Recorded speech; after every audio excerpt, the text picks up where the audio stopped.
सुचेतगढ़ विधानसभा क्षेत्र इस समय जम्मू कश्मीर विधानसभा चुनावों में काफी चर्चा में है, सुर्खियों में है, क्योंकि कांग्रेस का एक पूरे का पूरा पैनल जो है वो इंडिपेंडेंट खड़ा हो गया। हमारे साथ इस समय गुलाम नबी आजाद की बनाई हुई पार्टी के 2 वरिष्ठ नेता, पूर्व मंत्री RS चीफ हमारे साथ हैं। आपने कैसे निर्णय लिया कि एक ऐसे व्यक्ति को यहाँ पर टिकट दी जाए जिसका कांग्रेस के पैनल में नंबर 1 पे चल रहे थे?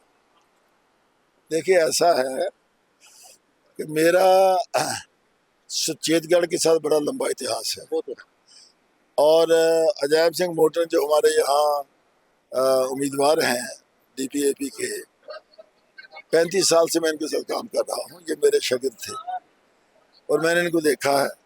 मैंने इसलिए इनको पिकअप किया, नंबर 1 ये he is a totally honest person, बिल्कुल ईमानदार है, इनमें खलूस है, इनमें नम्रता है और सबसे बड़ी बात है कि ये सुचेतगढ़ बॉर्डर के बिल्कुल जीरो लाइन के साथ से आते हैं, बॉर्डर की समस्याओं से पूरे परिचित हैं और परिचित होने की वजह से इनको पता है कि जो सुचेतगढ़ बॉर्डर के लोग जो IB के साथ साथ जो चल रहे हैं, जिसमें हमारे लोकल्स भी हैं, हमारे 1965 और 47-71 के रेफ्यूजी भी हैं, सबकी समस्याओं से ये अच्छी तरह वाकिफ थे। और तीसरा जो उनकी कार्यशैली थी, काम करने का तरीका था, क्योंकि मैंने इनको अपने एक शिष्य के रूप में अपने साथ चलाया है। जैसे मैं एक साधारण व्यक्ति हूँ, साधारण सोच है मेरी, मैं खुद हर काम खुद करता हूँ, तो ये इनका भी काम करने का तरीका वही था। इसलिए मैंने इनको पिकअप किया कि he will be the best suited person for Suchetgarh. हमारे पास लोग थे, लेकिन उनके मुकाबले में अजायब सिंह मोटन में समझता हूँ कि सबसे अच्छे उम्मीदवार थे, जो सुचेतगढ़ की समस्याओं के साथ उलझ सकते हैं, उनका समाधान कर सकते हैं और गुलाम नबी आजाद साहब की पार्टी का जो एजेंडा है, जो हमारा एजेंडा है, उस एजेंडे के मुताबिक ये काम कर सकते हैं। इसलिए मैंने इनको चुना। DPAP के उम्मीदवार के तौर पे आप मैदान में खड़े हैं मोटन साहब, कांग्रेस से टिकट कटने का दुख? देखिए, मैंने बहुत मेहनत की कांग्रेस में, क्योंकि मैं जिस पार्टी में भी जाता हूँ, जहाँ कहीं चिप साहब के साथ सारी जिंदगी व्यतीत की। चिप साहब तो कांग्रेस में ही थे। जाए तभी तो मैं कांग्रेस में आया था, कांग्रेस में थे, मैं इन्होंने मुझे कांग्रेस में, गुरु है ये, इनके साथ ही हम चलते रहे आज तक और कांग्रेस में तो हम कांग्रेस में आ गए। तो किसी वजह से चलो इन्होंने कांग्रेस का साइड लाइन किया एजाज साहब की वजह से, क्योंकि नई पार्टी बनाई। तो मेरा नाम, आप जैसे आप पहले आपने कहा है कि नंबर 1 पे चल रहा था और किसी वजह से चलो धोखा हो गया हमारे साथ। किस वजह से धोखा मानते हैं? मैं समझता हूँ कि जिस दिन फाइनल मेरा नाम हुआ था, मैं 18 दिन दिल्ली रहा। जिस दिन राहुल गांधी जी ने टिक मार्क किया नाम को, उस दिन कहने लगे अब घर जाओ, अब तुम ओके हो, मुबारक भी दे दी दिल्ली में सब ने। मैं घर में आ गया। उसके बाद मैंने पैरवाई नहीं की। मैं क्या, मेरा नाम ओके राहुल गांधी जी ने कर दिया, लेकिन वो अमेरिका चले गए। बाद में इन्होंने क्या किया, स्टेट वालों ने पैराशूट से कैंडिडेट दे दिया, तो मेरा नाम जो कट गया। पैराशूट आप समझते हैं किस तरीके से कैंडिडेट थे। कांग्रेस का खाली सुचेतगढ़ में नहीं, शाम्ब में भी यही हाल हुआ। बहुत सी विधानसभा ऐसी हैं जहां पर अचानक कैंडिडेट जो हैं वो आगे, जिनकी उम्मीद नहीं थी। आखिर कांग्रेस की लीडरशिप जिनके साथ आप चल रहे थे, क्या प्रॉब्लम क्या हो गई अचानक? देखिए, पहली बात तो ये है कि जिन्होंने हमारा प्रेसिडेंट एट ए टाइम बदल दिया, and at the nib of time, जब हमारा जो इलेक्शन है वो अनाउंस हो चुका था, उसकी एक वजह है, वो जानता कौन था जो हमारा प्रेसिडेंट था, किसने काम किया किसने नहीं किया। एक तो ये वजह है। एक ऊपर से इनको खींच के रखा था कि आप लोग पैसे का लेन देन नहीं करेंगे। राहुल गांधी के आदेश था सख्त, कोई पैसे का लेन देन नहीं हुआ।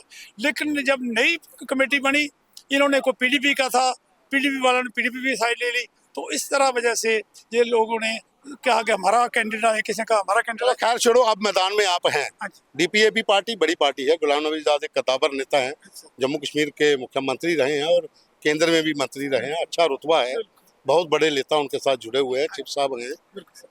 अभी मैदान में हैं, क्या मुद्दे हैं बॉर्डर के जिसे लेकर आप लोगों के पास जा रहे हैं?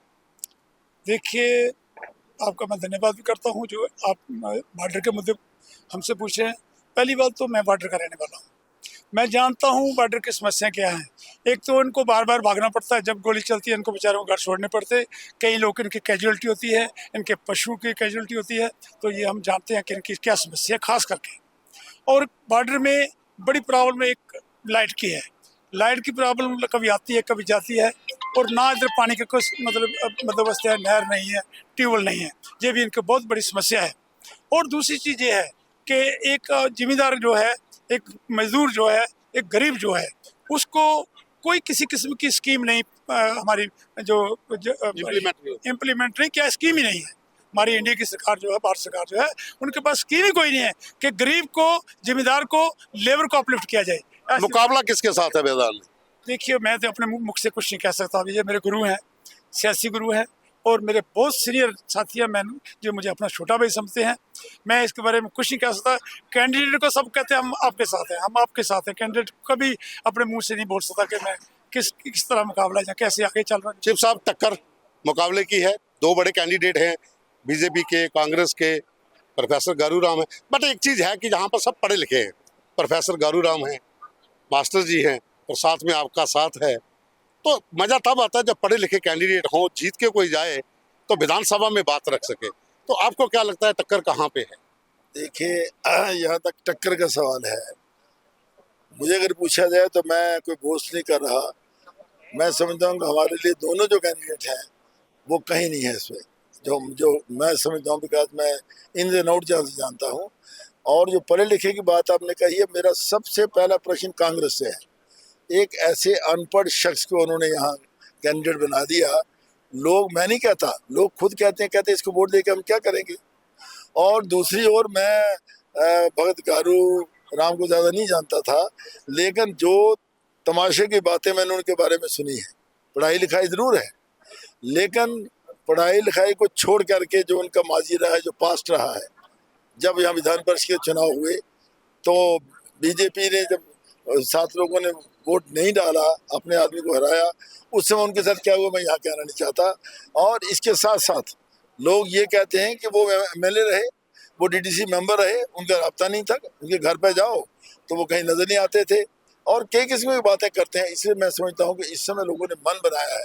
देखिए, अजैब सिंह मोटन का कहीं मुकाबला नहीं है। अजैब सिंह मोटन में सब खूबियाँ हैं, ये नहीं कि वो हमारी पार्टी का कैंडिडेट है, लेकिन मैं ईमानदारी से कह रहा हूँ कि अजैब सिंह मोटन जो है न केवल पढ़ा लिखा है, लेकिन जो उसमें ईमानदारी है, जो उसमें क्षमता है, जो उसमें मेहनत करने की शक्ति है, जो भागदौड़ कर सकता है, लोगों की समस्याओं को समझ सकता है, खासकर बॉर्डर की बात। लेकिन एक बात आपने मुझे पूछनी चाहिए थी, आपने सिर्फ बॉर्डर की समस्या पूछी है, लेकिन सबसे बड़ी बात है कि डीपीएपी जो है, डीपीएपी ने जब डीपीएपी बनी, जो सबसे बड़े मुद्दे हमारे जो हैं कि हमारा जो स्टेट होल्ड वापस आना चाहिए। आज़ाद साहब का पहला क्वेश्चन ये है, और हमें स्टेट का दर्जा वापस मिलना चाहिए। इसके अलावा हमारा right to the jobs, right to lands, वो होना चाहिए, जैसे नॉर्थ ईस्ट स्टेट्स में है, जैसे उत्तराखंड में है, वो सारी बातें उसमें होनी चाहिए। तो इसलिए लोग कन्विंस्ड है इस बात के लिए कि हमारे बच्चों के रोजगार को लात पड़ेगी अगर कोई दूसरा आदमी आ जाता है, हमारे बच्चों, हमारी ज़मीनों पर दूसरे लोग आ जाएंगे।